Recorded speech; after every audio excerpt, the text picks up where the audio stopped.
이 다니엘서 우리가 익숙하지만 익숙하지 않는 책이기도 합니다. 다니엘 전반부 1장부터 6장까지는 익히 아는 내용들로 우리가 구성되어 있습니다. 그런데 7장부터 보면 어려워집니다. 왜냐하면 다니엘이 꾼 꿈의 내용들이 있는데 그 내용들이 해석하기가 만만치가 않는 것을 보게 됩니다.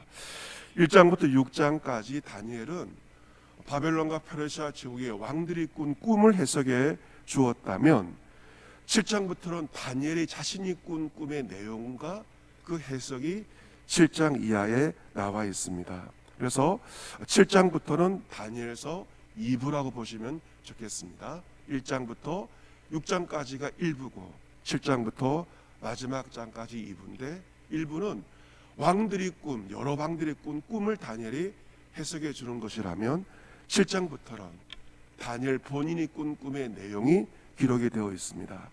많은 학자들은 다니엘서 가운데서 다니엘 7장이 가장 중요한 장이다, 가장 중요한 장이라고 동의를 하고 있습니다. 이 7장이 다니엘서를 우리가 해석하는데 굉장히 중요한 실마리를 우리에게 주고 있습니다.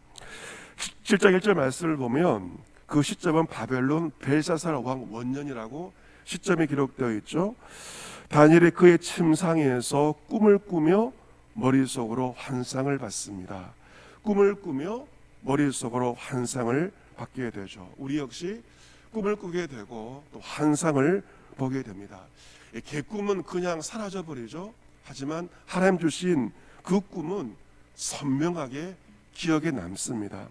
그래서 다니엘도 그 꿈이 선명하게 기억에 남았기 때문에 그 꿈을 자세하게 오늘 본문에 기록하며 그 일의 자세한 것을 다 할 수는 없지만 그 일의 대략을 진술을 하고 있습니다. 2절 말씀 보시면 그 꿈에는 몇 가지가 나오는데 먼저 네 바람이 등장합니다. 2절 말씀 보시면 내가 밤에 환상을 보았는데 하늘에 네 바람, 마치 동서남북과 같은 하늘의 네 바람이 큰 바다로 몰려 붑니다. 그리고 3절에 또 다른 네 가지가 나오죠. 큰 짐승 넷이 그 바다에서 나왔는데 그 모양이 각각 달랐습니다. 큰 바다에 부는 네 종류의 바람, 그리고 바다에서 나온 큰 짐승 넷을 다니엘이 보게 되었습니다. 여러분께서 이 말씀을 보실 때 1절부터 8절까지는 네 짐승에 관한 말씀입니다. 그리고 9절부터 14절 말씀까지 핵심은 뭐냐면 인자 같은 이 핵심입니다. 그래서 오늘 본문은 이 전반부의 짐승 같은 네 개의 짐승과 사람 같은 인자 같은 이 짐승과 사람을 대조해서 꿈은 묘사를 하고 있는 것을 보게 됩니다. 먼저 짐승 같지만 짐승 같지 않는 모양이 어떤 것이었을까? 4절에 보시면 첫째는 무엇과 같은데 첫째는 사자와 같은, 완전히 사자는 아니지만 사자와 비슷한 모양입니다. 사자와 같지만 같지 않는 그런 모습입니다. 그래서 첫째 짐승의 모양은 우리가 아는 사자와 같은 비슷한 모양이었습니다. 5절에 보시면 다른 두 번째 짐승, 어떤 짐승과 같이 보입니까? 곰과 같은 그런 모양의 짐승이 형체를 보게 됩니다. 그 다음에 6절에 보시면 어떤 모양의 짐승인가요? 내가 또 본 적 다른 짐승 곧 무엇과 같은 것이 있는데 표범과 같은, 표범과 같지만 또 다른 그러한 이상한 모양의 형체를 보게 됩니다. 어쨌든 사자와 곰과 표범과 같은 모양의 짐승을 보게 됩니다. 그런데 네 번째 짐승은 이 땅의 동물과 비슷하지 않는 모습이 보게 됩니다. 7절 말씀을 같이 한번 읽어볼까요?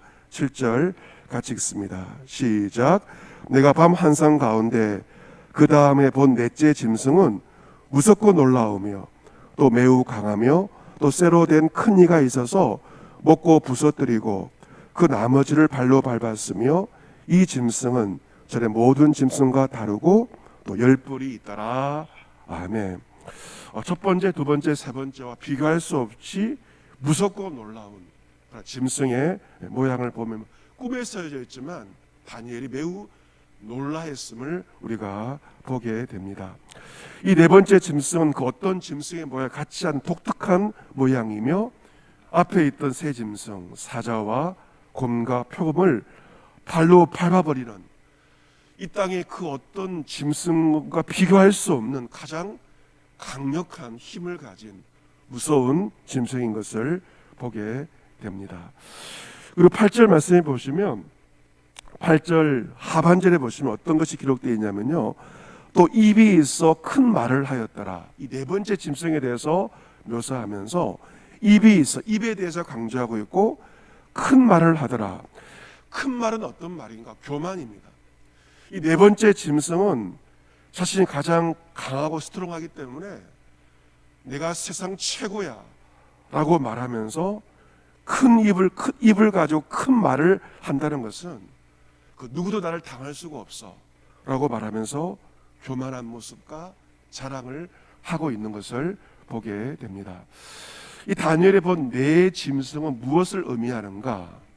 내일 자세히 말씀드리겠지만 당시 세계를 다스리던 그리고 세계의 모든 제국들을 가리키고 있습니다. 먼저는 바벨론 제국, 그 뒤를 이은 페르시아 제국, 그 뒤를 이은 알렉산더의 헬라 제국, 헬라 제국, 그리고 마지막 로마 제국에 이르기까지 앞으로 세상을 지배할 여러 제국들을 이 네 가지 짐승이 묘사를 하고 있습니다.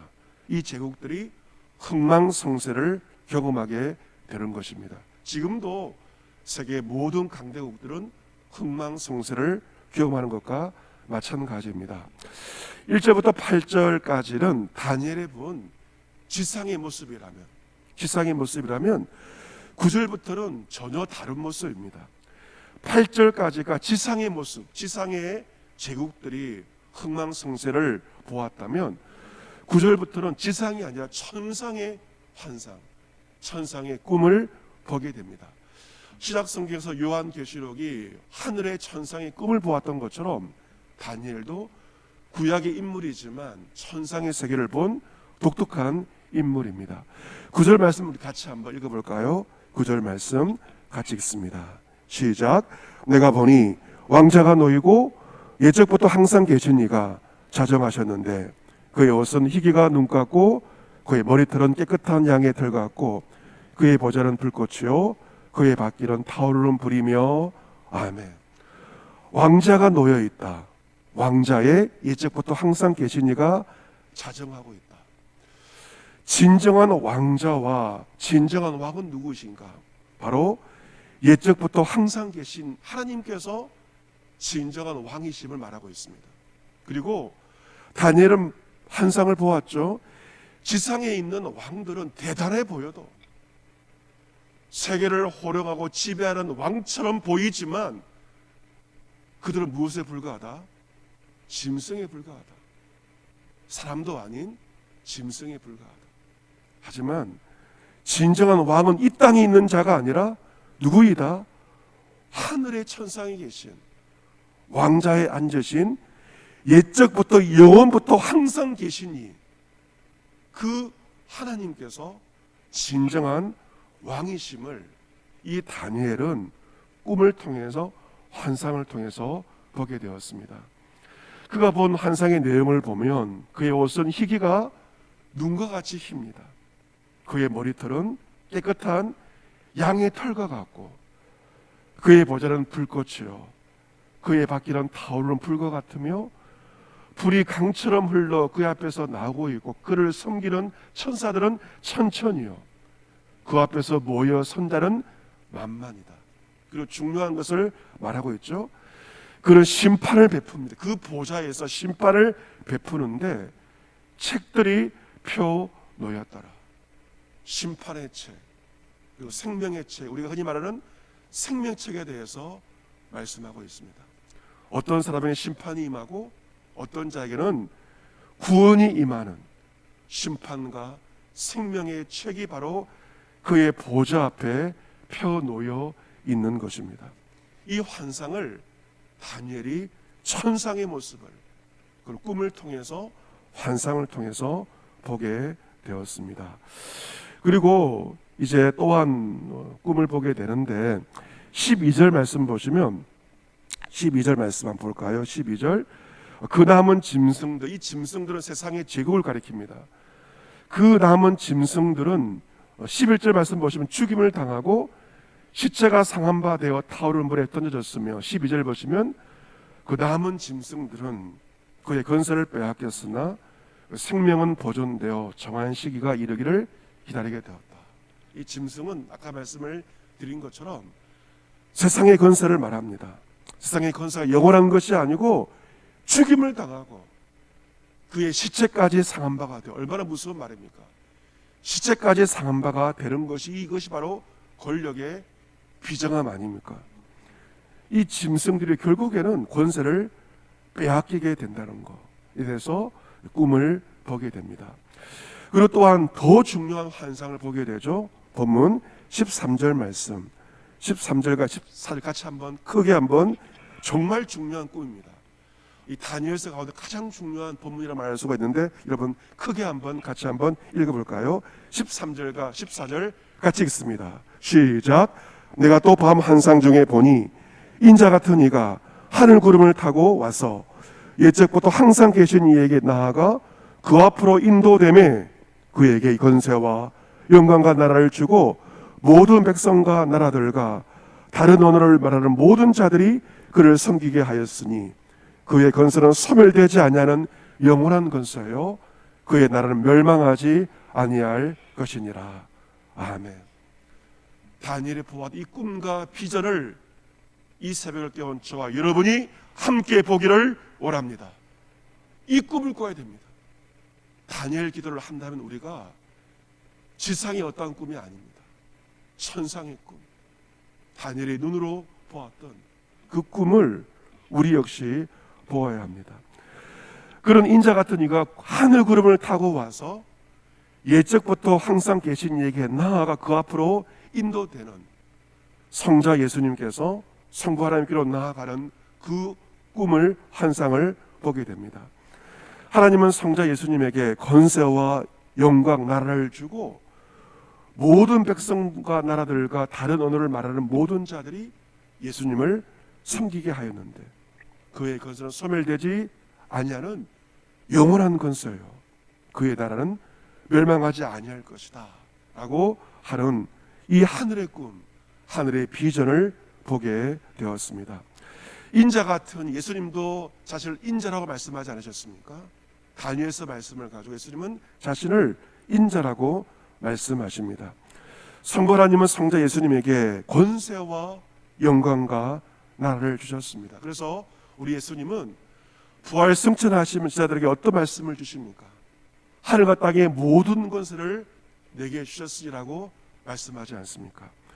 하늘의 권세만이 아니라 땅의 권세까지, 세상의 모든 권세가 사실 누구한테 있다?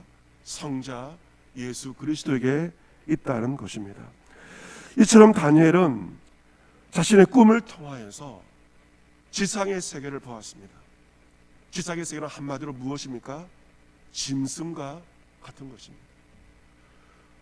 화려하고 영광스러워 보이는 이 땅의 권력이 무엇에 불과하다? 한낱 짐승에 불과한 것을, 실체를 알게 되었습니다. 또한 그런 동시에 천상의 세계를 보았습니다.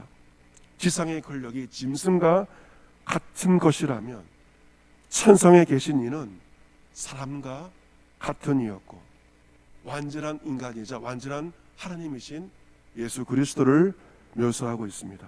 그리고 지상의 모든 권세를 이기시고 주장하신 이는 천상에 계신 주 하나님이시며 주 예수 그리스도이심을 이 환상을 통해서 분명히 보게 돼요. 여러분, 이 다니엘은 어렸을 때부터 권력의 핵심에 도달했습니다. 80, 90에 이르기까지 수많은 권력의 중심부에 있는 사람이었습니다. 하지만 다니엘은 권력에 취하지 않았습니다. 그의 정체성은 이 땅의 자리가 아니라 살아계신 하나님의 종, 이것이 다니엘의 정체성이었고, 이 꿈을 통하여 그는 나의 시민권은 이 땅에 있지 않고 나의 시민권은 하늘에 있고 이 땅의 것은 잠시에 불과하다, 이 분명한 정체성을 가졌기 때문에 그런 권력의 부침 가운데 오히려 오랜 시간 동안 하나님의 종으로서, 하나님의 도구로서 권력의 중심부에 있게 되었던 것입니다. 그리고 이 꿈을 통하여서 지상의 권세를 주장하신 이가 천상에 계신 주 하나님과 주 예수 그리스도이시며 그분만이 영원한 분이시며 영원한 나라임을 분명하게 알게 되었고, 자신의 지혜가 아니 하나님의 계시를 통하여 이 분명한 지상과 천상의 세계에 대해서 깨닫게 되었던 것입니다. 사랑하는 성도 여러분, 다니엘이 이 꿈을 통하여서, 환상을 통하여서 거룩한 비전을 보았듯이 이 새벽을 깨운 저와 여러분이 주의 영광을 동일하게 보기를 원합니다. 우리의 소망 이 땅에 있지 않습니다. 보좌 가운데 계신, 생명책을 가지신 보좌 가운데 계신 주 하나님, 주 예수 그리스도 그분, 그리고 그분을 영원토록 섬기는 것이 우리의 진정한 소망이며 하늘 백성의 소망입니다. 이 땅의 권력, 모든 것들은 잠시에 불과하고 부침이 있지만 영원하신 분은 오직 주 하나님 한 분이십니다. 우리 이러한 정체성을 가지고 이 땅 가운데 어떤 직업을 가졌든 간에 이 땅 가운데 하늘 백성의 정체성을 가지고 살아가야 하는 것이죠. 어제 우리 조영구 집사님, 권명희 권사님 두 딸이 또 객재에서 생활을 하다가 울산으로 다시 오게 되었습니다. 울산 송정지구에 수제 쿠키집을 이제 내일 오픈을 하게 됩니다. 오픈을 하면서 예배를 부탁을 해서 어제 예배를 드리고 왔습니다. 상호 제목은 Like This Cookie, 준말로 라디쿠 해가지고 이렇게 가게 이름을 이제 짓게 되었는데, 어제 예배를 드리면서 세상에 많은 사람 돈을 벌기 대박을 꿈꾸면서 비즈니스를 하지만 분명히 말했습니다. 두 가지, 하나님의 영광을 위해서, 이웃의 유익과 기쁨을 위해서 이 사업을 경영할 것을 권면하였습니다. 그 과정은 매일 가정 예배를 드리면서 또 이 사업을 할 그 터전을 물색하였고, 모든 것들을 가정 예배를 드리면서 개업을 준비했다고 합니다. 예배를 드리고 나서 이런저런 대화를 하게 되었는데, 큰딸이 이제 물주가 되어서 사업을 하게 되는데 하는 말이, 그 어머니 권사님 하시는 말씀이 그런 말을 했다고 합니다. 먹고 사는 것이 얼마나 돈이 필요하겠습니까? 먹고 사는 그러한 것이 아니라 하나님의 선교를 위해서 이 일을 하겠습니다. 이 눈물을 흘리면서 이런 고백을 하면서 이것이 정말 그 큰딸의 진정한 고백이구나 하는 생각을 하게 되었습니다. 내가 더 잘 먹고 잘 살기 위해서 이 일을 하는 것이 아니라 하나님의 선교 사역을 위해서 이 일을 하겠습니다. 그 말을 하는 본인도 감동이었고, 듣는 우리 신방대원들도 은혜를 받는 그러한 시간이었습니다. 내 이 땅에 사는 목적은 내가 잘 먹고 잘 살기 위함이 아니라 그의 나라와 의를 위해서, 하나님의 선교를 위해서 먹든지 마시든지 무엇을 하든지 우리는 살아가는 자들입니다. 사랑하는 성도 여러분, 저와 여러분은 하늘나라의 백성인 줄로 믿습니다. 이 땅의 사람이 아니라 우리는 천상의 사람이며 하나님의 살아계신 하나님의 종들이며 하나님을 섬기는 자들입니다. 여러분의 가정도 마찬가지고, 여러분의 사업장, 왜 사업을 경영하십니까? 그의 나라와 의를 위해서, 하나님의 일을 위해서 여러분의 직장을 다니고 있는 것이고 비즈니스를 하고 있다는 것을 잊지 마시기를 바랍니다. 여러분이 가정의 주인이 아니라 하나님께서 여러분의 가정의 주인이시며 직장과 사업장의 주권자가 여러분이 아니라 천상의 주 예수 그리스도가 여러분의 사업과 직장의 주권자입니다.